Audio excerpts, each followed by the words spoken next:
শ্রীকৃষ্ণর আগে বসানো হয় লীলা পুরুষোত্তম। আমি বলছি না, গুগল বলছে। গুগল গুগল এখনকার দিনে মানুষের বই খুলে খুঁজে দেখার সময় নেই। কালকে বৃষ্টি হবে কিনা গুগল বলে দেবে, আজকে সূর্য উদয় সূর্যাস্ত কটার সময় হয়েছে গুগল বলে দেবে, গঙ্গায় জোয়ার ভাটা কটায় আসছে কটায় যাচ্ছে গুগল বলে দেবে, ভারতবর্ষের কোন দেশের কোন প্রধানমন্ত্রীর নাম কি গুগল বলে দেবে, পৃথিবীর মধ্যে কোন দেশের কোথায় কত সংখ্যক মানুষ বাস করে সেটা গুগল বলে দেবে। সমস্ত কিছু এখন গুগল বলে দেয়, সব কিছু এখন গুগলের আওতায় পড়ে। তা গুগলকে আমি প্রশ্ন করেছিলাম যে গুগল, রামচন্দ্র কি পুরুষোত্তম ছিলেন? গুগল বলছে হ্যাঁ, ওনাকে বলা হতো মর্যাদা পুরুষোত্তম। আমি বলছি না, গুগল বলছে। গুগলকে প্রশ্ন করেছিলাম যে গুগল, কৃষ্ণকে কি পুরুষোত্তম বলা যায়? গুগল বলছে অবশ্যই, ওনাকে বলা হয় লীলা পুরুষোত্তম। আমি গুগলকে প্রশ্ন করেছিলাম যে আচ্ছা গুগল, চৈতন্য মহাপ্রভুকে কি পুরুষোত্তম বলা যায়? গুগল বলছে অবশ্যই, ওনাকে বলা হয় প্রেম পুরুষোত্তম। যেটার আগের দিন বলেছিলাম যে ওনার সর্বস্ব প্রেম দিয়ে গঠিত ছিল, ওনাকে বলা হয় প্রেম পুরুষোত্তম। তা আমি তারপরে গুগলকে প্রশ্ন করলাম যে গুগল, শ্রী শ্রী ঠাকুর অনুকূল চন্দ্রকে কি পুরুষোত্তম বলা যায়?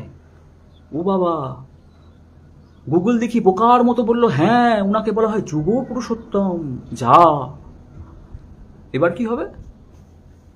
গুগল মিথ্যা কথা বলেছে?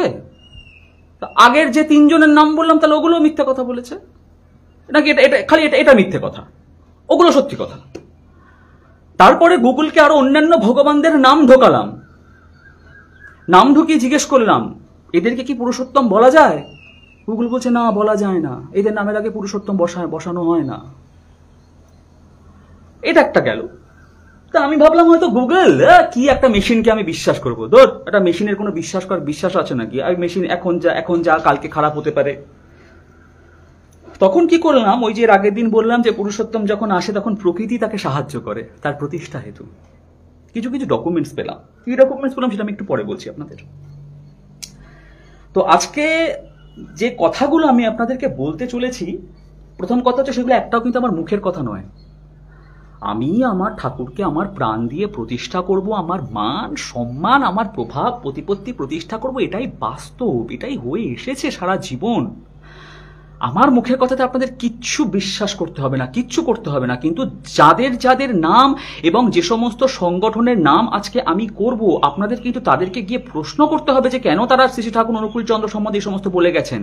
এবং যদি নয় আপনাদের প্রমাণ করতে হবে তারা মিথ্যে কথা বলেছে, আমরা মিথ্যে প্রচার করছি, না হলে আপনাদেরকে তার যথাযথ উত্তর দিতে হবে। যদি উত্তর না দেন তাহলে কিন্তু আপনারা অসাম্প্রদায়িক এবং সনাতন ধর্ম বিরোধী বলে আমরা আপনাদের ঘোষণা করব।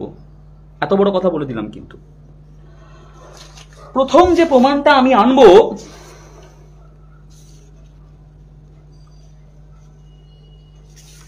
কালকে একটা ছবি আমি শেয়ার করেছিলাম।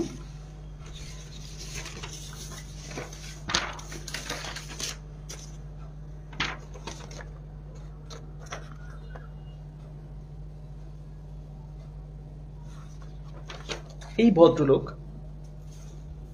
এই ছবিটা আমি শেয়ার করেছিলাম। ইনি একটা বই লিখেছিলেন যার নাম ভারতীয় সংস্কৃতির উত্তরাধিকার। এনার নাম হচ্ছে ডক্টর ধ্যানেশ নারায়ণ চক্রবর্তী।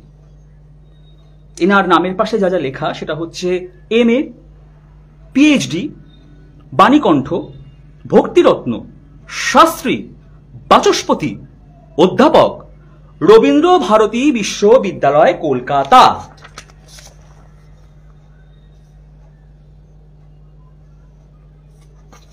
দেখালাম। আচ্ছা, এরপর কি? ইনি একটা প্রতিবেদন লিখেছিলেন, আর্যকৃষ্টির ধারক পুরুষোত্তম অনুকূল চন্দ্র, আচার্য doctor Dhyanesh Narayan Chakraborty, MA, PhD, বাচস্পতি, প্রজ্ঞা ভারতী, সভাপতি বিশ্ব হিন্দু পরিষদ পশ্চিমবঙ্গ। বুঝেছেন কাদেরকে এবার আমি টানছি? বুঝে গেছেন এবার জল কত দূর যাচ্ছে? আমি বলছি না। এই যে এখানে লেখা আছে, ইনি হলেন পশ্চিমবঙ্গের বিশ্ব হিন্দু পরিষদের সভাপতি। ডক্টর ধ্যানেশ নারায়ণ চক্রবর্তী। ইনি লিখেছেন, বর্তমানে ইংরেজি শিক্ষিত সমাজে আর্য এবং হিন্দু এই দুইটি শব্দের অর্থের বিকৃতি জাতীয় জীবন বহুবিধ সমস্যার সৃষ্টি করিয়াছে। পুরুষোত্তম পুরুষোত্তম শ্রী শ্রী ঠাকুর অনুকূল চন্দ্রের আর্য কৃষ্টির প্রমূর্ত বিগ্রহ রূপে জগৎ কল্যাণে আবির্ভূত হইয়াছিলেন।